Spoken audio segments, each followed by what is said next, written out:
Je vous salue tous très fraternellement. On est toujours heureux d'être ensemble. Je vais attendre quelques secondes parce que il vaut peut-être mieux fermer la porte.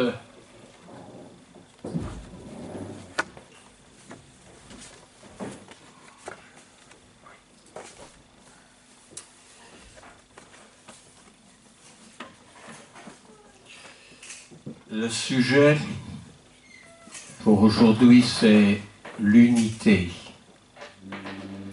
Alors, il y a quelque chose qui m'a frappé à la base de cette étude.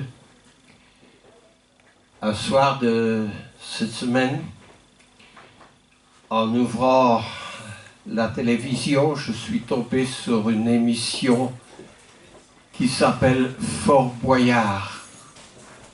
Ça vous dit quelque chose? Oui. Et Fort Boyard, c'est un îlot dans l'Atlantique dans lequel il y a un fort avec des murs très élevés. Et il y a à chaque fois une nouvelle équipe, qui est visiteur sur cet îlot. Et sur cet îlot, il y a si vous voulez, des jeux ou plutôt des épreuves.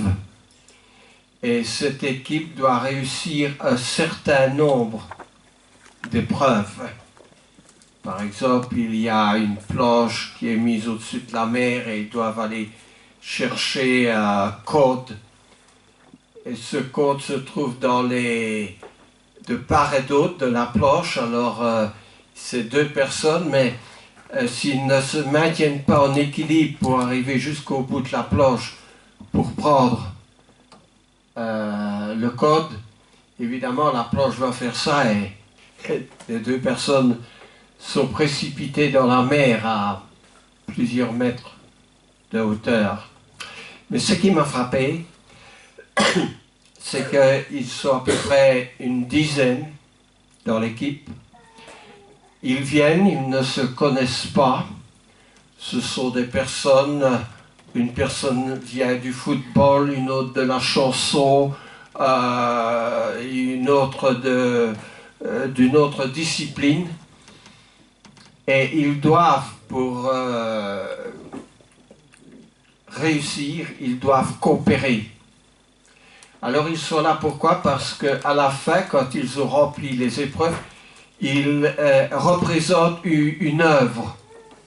Par exemple, l'œuvre de l'enfance ou l'œuvre de certaines maladies. Et ils doivent réussir pour récupérer le plus d'argent possible pour l'œuvre à laquelle ils représentent. Et évidemment, j'ai remarqué tout au long de ces épreuves qui sont très difficiles, ils doivent être tout le temps très unis. Parce que s'il n'y a pas une unité parfaite, ils ne vont pas réussir. Alors là, pendant une heure et demie que dure ce programme, j'ai été très surpris des efforts qu'ils faisaient pour réussir ensemble et obtenir cette unité. Alors ça m'a fait penser à l'unité, parce que la Bible parle beaucoup de l'unité. Et en étudiant le sujet de l'unité, j'ai remarqué que dans la Bible, il y a une bonne unité et une mauvaise unité. Et peut-être je ne l'avais pas autant remarqué autrefois que ce samedi en préparant mon sermon et en l'étudiant. D'abord, l'univers est conçu dans l'unité que Dieu a voulu pour que les choses existent.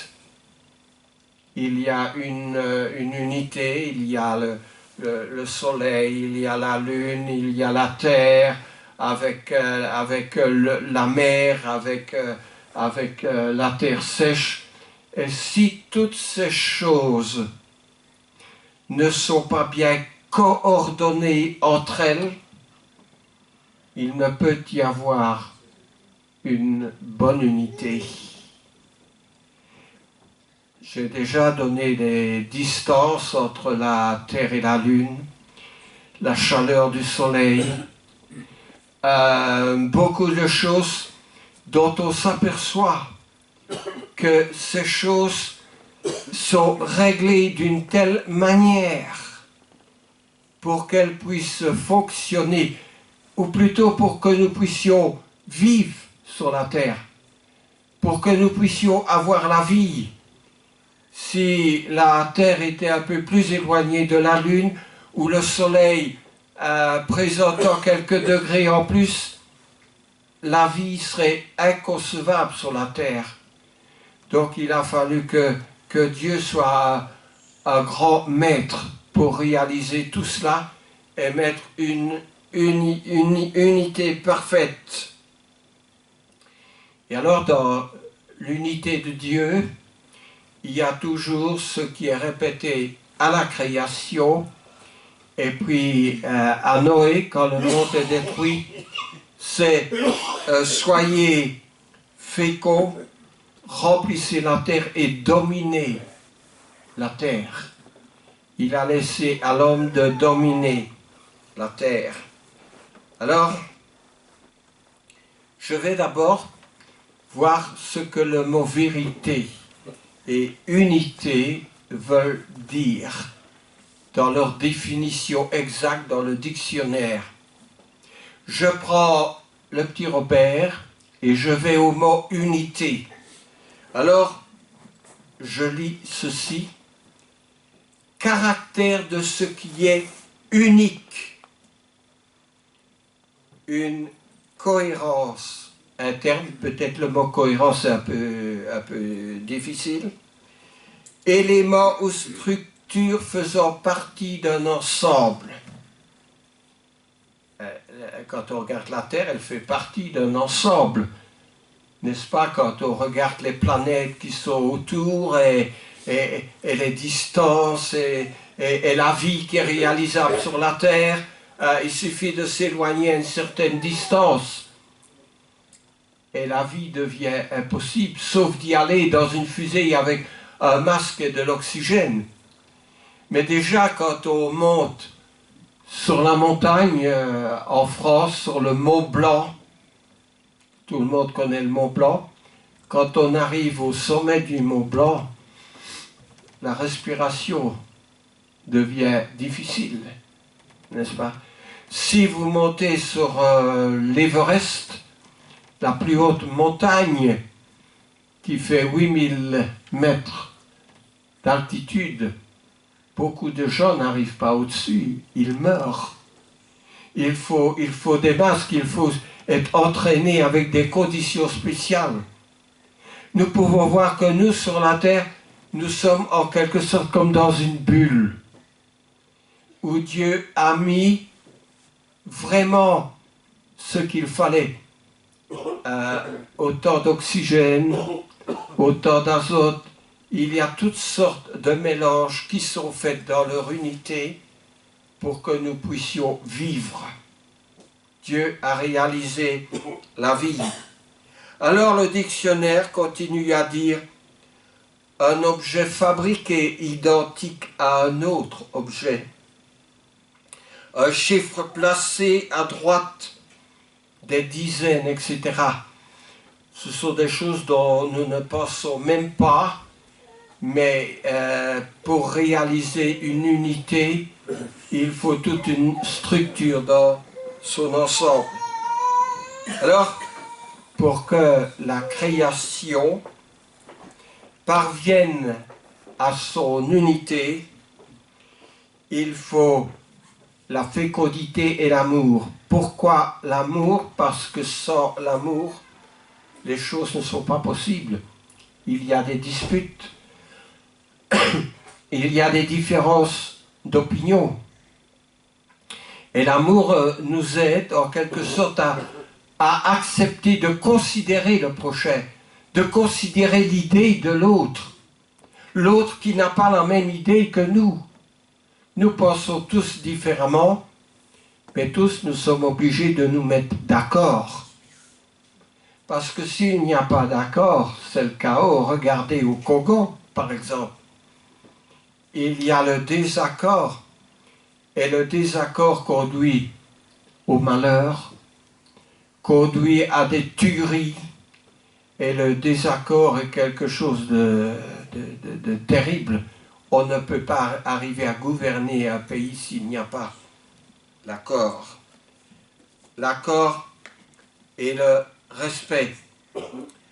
Mais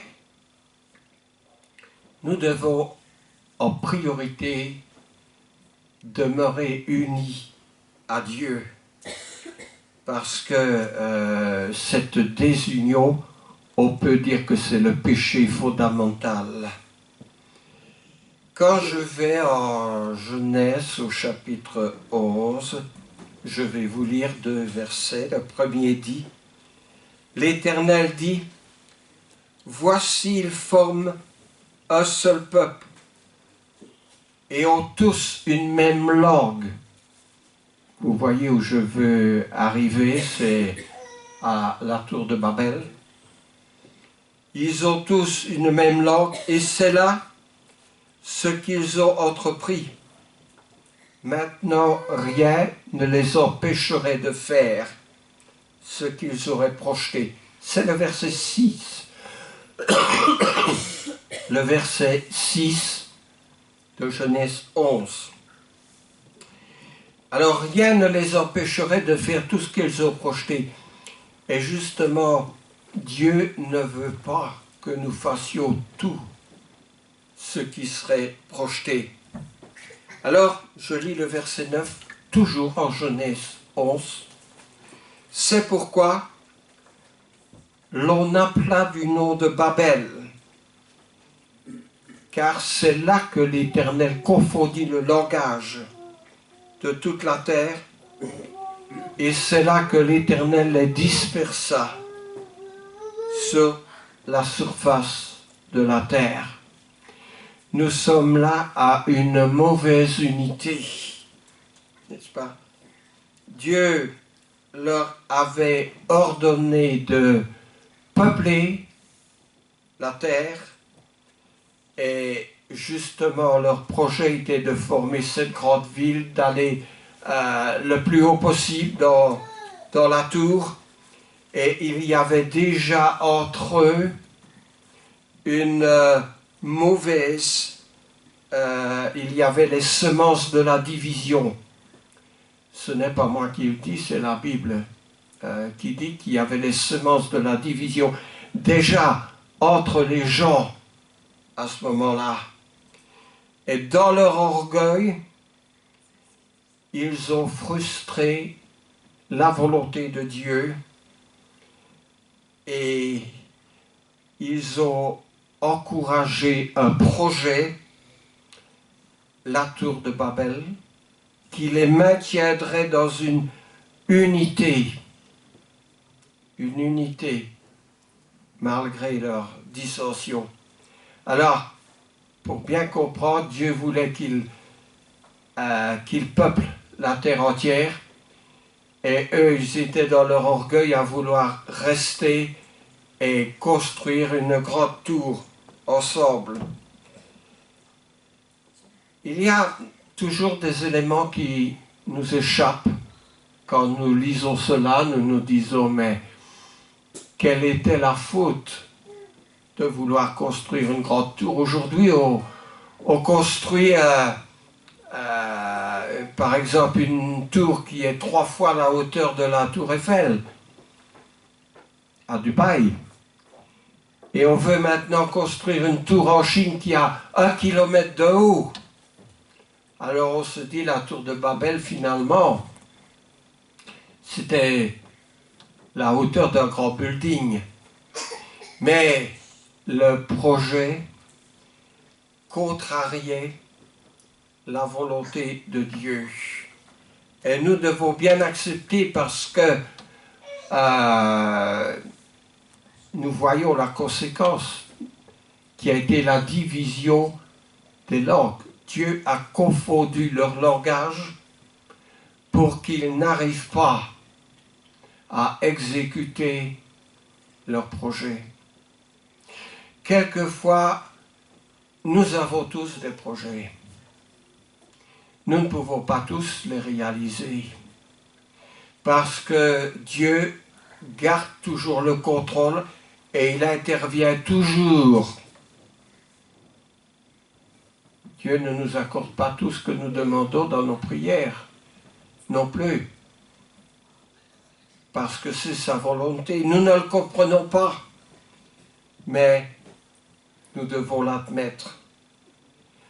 Dans le livre des Proverbes au chapitre 19 et au verset 21,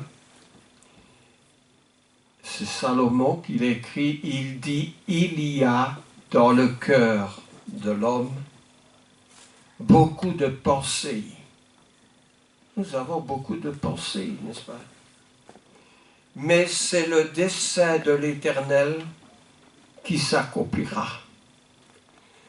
Nos pensées, nos projets, nous ne pouvons pas tous les réaliser. Ce n'est pas dans notre possibilité. Nous réalisons quelques-uns, mais nous ne pouvons pas réaliser tous nos projets. Parce que, dit Salomon, c'est le dessein de l'Éternel qui s'accomplira. Alors, il y a eu une rupture, et lorsque nous lisons la Bible, nous le découvrons à Babel, il y a eu une rupture de l'unité dans la société, et cette rupture s'est accentuée par certains facteurs. Dans le dessein de Dieu, c'est l'unité, la fécondité et l'amour. Alors qu'est-ce qui vient mettre un frein à la fécondité, à l'amour? Il y a l'avortement, n'est-ce pas? Qui tue beaucoup de futurs bébés. Il y a le divorce, qui est aussi une rupture dans l'unité. Il y a la polygamie. Il y a beaucoup de choses qui viennent contrecarrer, en quelque sorte, cette unité qui est voulue par Dieu. Alors, Dieu a quand même voulu réaliser une unité sur la terre. Et comment Dieu s'y est-il pris? Comment est-ce que Dieu a réalisé cette unité? Eh bien, Dieu s'est choisi quelques hommes, quelques élus par lesquels il a travaillé. Il y avait dans ces élus, il y avait Noé, il y avait Abraham, il y avait Moïse, il y avait David. Et tout ce qui est de religieux, tout ce qui s'attachait à Dieu, a été réalisé au travers de ces hommes. Noé, par lequel Dieu a recommencé le monde, en détruisant le monde qui était mauvais.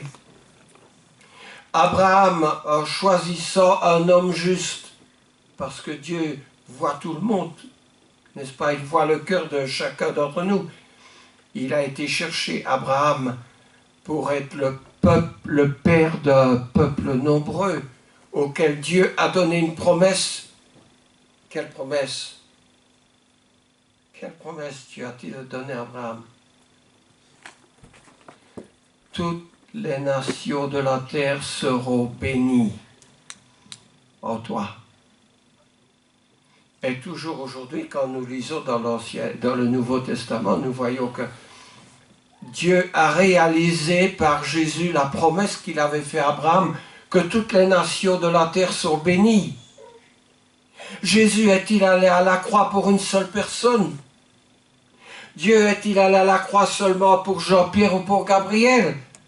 Non. Il est allé à la croix pour toutes les nations, pour les hommes de toute la terre entière.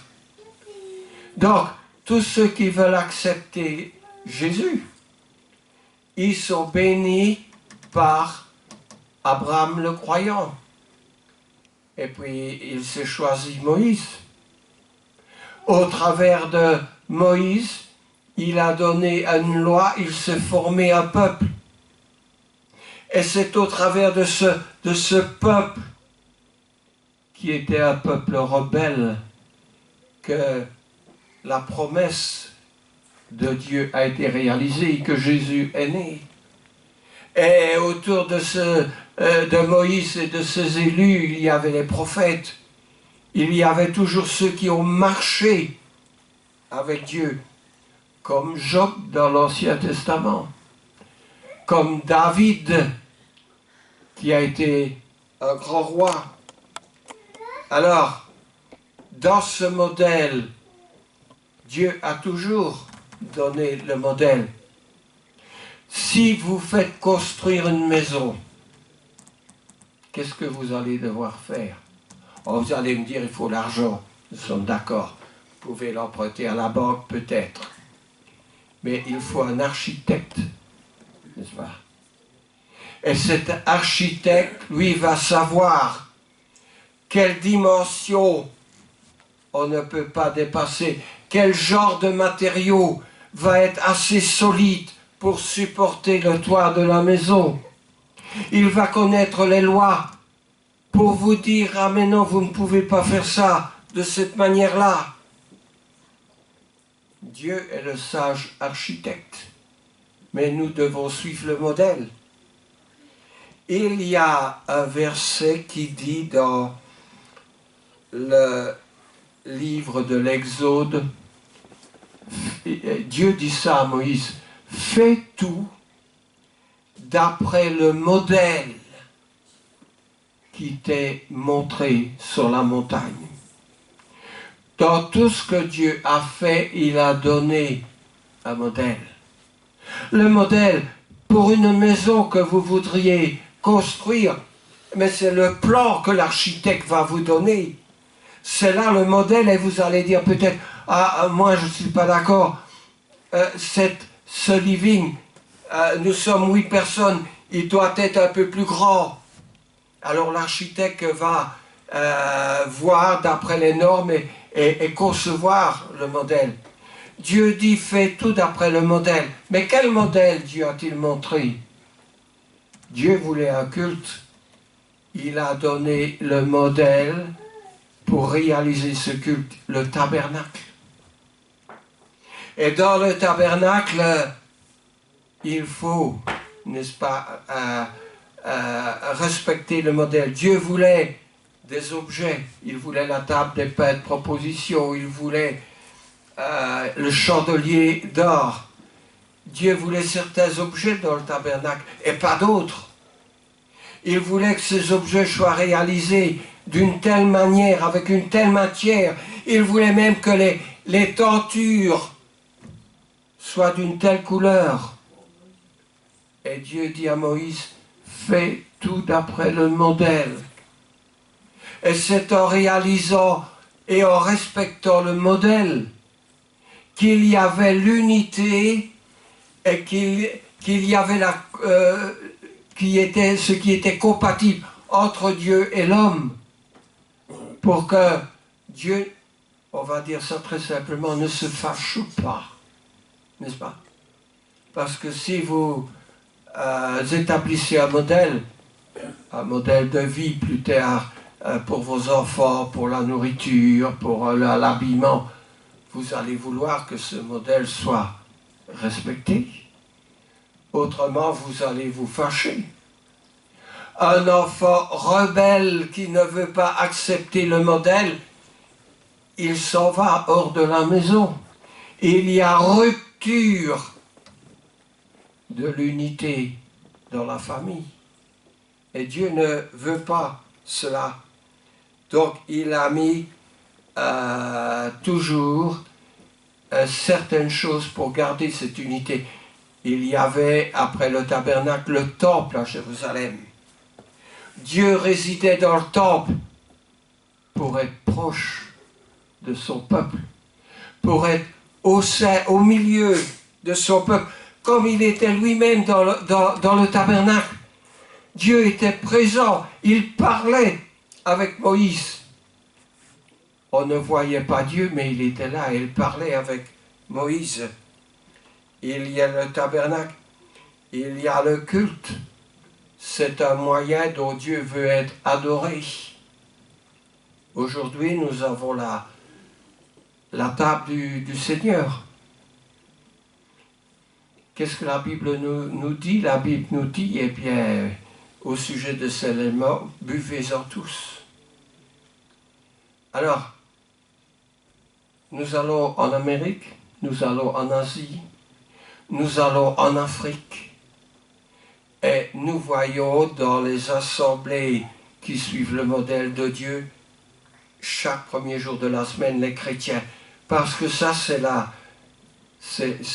l'unité, n'est-ce pas? C'est Dieu qui dit, faites ceci en mémoire de moi, prenez ce pain, buvez cette coupe en mémoire de la croix, et buvez-en tous. Et c'est aux chrétiens à s'organiser pour que cela existe dans les assemblées qui suivent le modèle. Alors, Dieu a préparé toujours toutes choses. Il a préparé la venue de Christ. Je ne vais pas vous lire tous les passages, mais un seul, où il dit, où Daniel, voilà encore un homme, Daniel dans l'Ancien Testament, un modèle, un élu. Et Daniel qui a été jeté à cause de sa foi dans la fosse aux lions. Et Daniel dit, je regardais pendant mes visions nocturnes et voici, sur les nuées des cieux arriva quelqu'un de semblable à un fils d'homme. Un fils d'homme. Est-ce de mon fils qu'il s'agit? Est-ce de votre fils qu'il s'agit? Eh bien, quand nous lisons le verset, nous voyons de qui il s'agit. On lui donna la domination, la gloire, le règne, et tous les peuples, les nations et les hommes de toute langue le servirent. Sa domination est une domination éternelle qui ne passera point, et son règne ne sera jamais détruit. Une domination éternelle.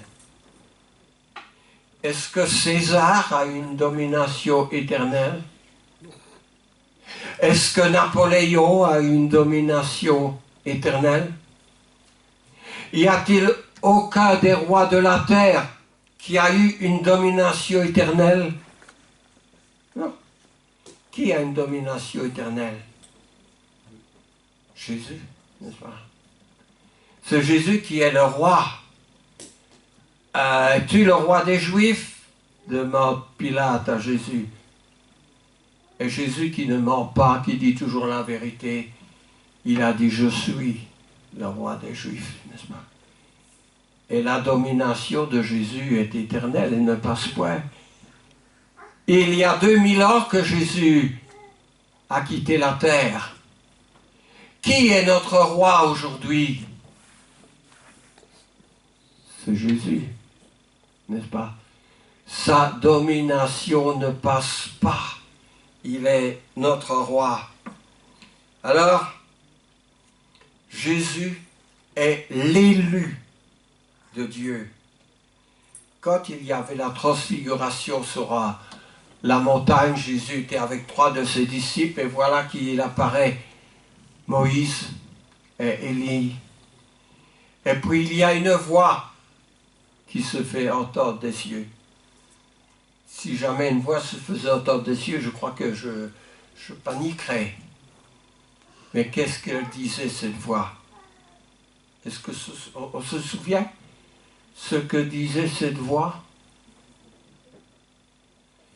Celui-ci est mon fils bien-aimé, en qui j'ai mis toute mon affection. Écoutez-le. Écoutez-le. Et pour rendre crédible, Dieu a rassemblé là, dans ce sommet de la montagne, des témoins.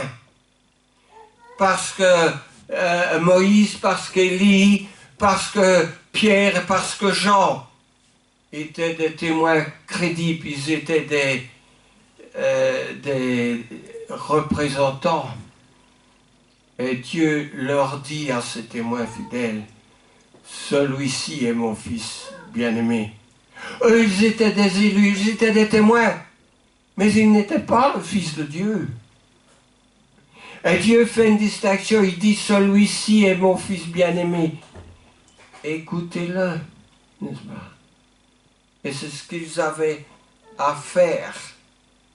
Alors, Jésus unit ceux qui croient en lui. Il n'y en a pas des masses qui croient en Jésus. Quand nous allons en Jean au chapitre 17, dans notre Nouveau Testament, entre les versets 20 et 26, Jésus dit, ce n'est pas pour eux seulement que je prie, mais encore pour tous ceux qui croiront en moi par leur parole. Et quelle est la phrase qui suit? Afin que tous soient un. Comme toi, Père, tu es en moi, et comme je suis en toi. C'est l'essence même de l'unité. Afin qu'eux aussi soient un en nous, pour que le monde croie que tu m'as envoyé. Je leur ai donné la gloire et que tu m'as donné afin qu'ils soient un, comme nous sommes un, moi en eux et toi en moi, afin qu'ils soient parfaitement un, et que le monde connaisse que tu m'as envoyé, que tu les as aimés, comme tu m'as aimé. C'est la volonté de qui que nous devons être un? De Jean-Marie Frérot, de Jean-Pierre Tiampa ou de Dominique, non. C'est la volonté de Dieu qui veut que nous soyons un. Nous n'avons donc pas le choix, nous avons l'obligation de nous entendre, de vivre ensemble et d'être fidèles à Dieu. Alors, Dieu nous nourrit d'un seul pain. C'est le corps de Jésus qui a été sacrifié à la croix. Dieu nous recommande l'unité de la foi. En Éphésiens, je vais lire ce passage au chapitre 4, parce que je veux au moins lire quelques passages et beaucoup parler, donner des exemples, mais au chapitre 4 d'Éphésiens, alors, je lis. Je vous exhorte donc, moi, le prisonnier dans le Seigneur, c'est l'apôtre Paul qui parle, à marcher d'une manière digne de la vocation qui vous a été adressée, en toute humilité et douceur, avec patience, vous supportant les uns les autres. avec amour, vous efforçant de conserver l'unité, vous efforçant de conserver l'unité par le lien de la paix. Il y a un seul corps. Vous avez été, et un seul esprit, comme vous avez été appelés à une seule espérance par votre vocation. Il y a un seul Seigneur, une seule foi, un seul baptême, un seul Dieu et Père de tous, qui est au-dessus de tous, parmi tous et en tous. Mais à chacun de nous, la grâce a été donnée selon la mesure du don de Christ. Et il y a une seule foi. C'est difficile. Dans beaucoup de religions et d'églises, quand je vais, ah oui, nous avons la parole de Dieu, mais attendez, nous avons un autre livre à côté, qui est la tradition qui porte certains noms. Ah oui, mais c'est la parole de Dieu, c'est bien, mais nous observons notre livre, notre tradition, notre loi. C'est une erreur. Lorsqu'on parle du baptême, ah oui, nous avons un seul baptême, mais quand on regarde, ce n'est pas le baptême de la Bible. C'est le baptême où on verse un peu d'eau sur la tête, c'est le baptême où on baptise un petit bébé qui crie, qui ne croit pas et qui ne peut pas prendre lui-même une décision. Il y a une seule foi, un seul baptême, un seul Dieu, un seul Seigneur. Alors, quand nous regardons bien les Écritures, nous voyons que cette unité de Dieu n'est pas l'unité des hommes. Dieu a fait des croyants ses membres, les dotant chacun de charisme. Ça veut dire que chacun a reçu quelque chose, un don. Nous avons tous des dons. Il y a des dons de personnes qui parlent plusieurs langues, il y a des dons de personnes dans la médecine qui peuvent aller ouvrir notre corps et y travailler. Il y a des dons quand nous roulons en voiture, de gens qui peuvent mettre la main n'importe où dans la voiture. Il y a le don de pouvoir prêcher aussi. Dieu nous donne à chacun.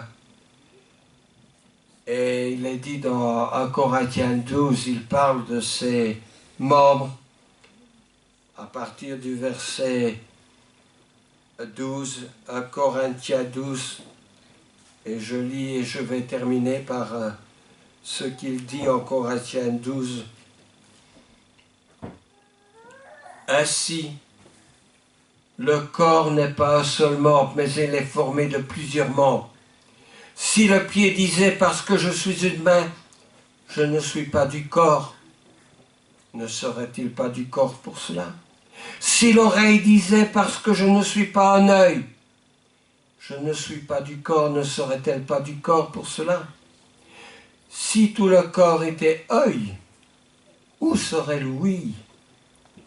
Et si tout était ouïe, où serait l'odorat? Je suis en 1 Corinthiens 12 au verset 17. Maintenant Dieu a placé chacun des membres dans le corps comme il a voulu. Si tous étaient un seul membre, où serait le corps? Mais maintenant il y a plusieurs membres et un seul corps. Nous formons ce corps de Christ. C'est à nous à avoir un même langage et à ne point tenir des divisions. L'histoire est pleine de divisions.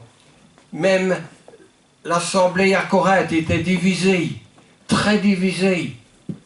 Mais l'apôtre Paul intervient pour mettre de l'ordre et pour leur dire il y a un seul Seigneur, c'est le Christ. Et c'est lui qui est le modèle d'unité que nous devons suivre aujourd'hui. Que Dieu bénisse sa parole. Amen. Amen.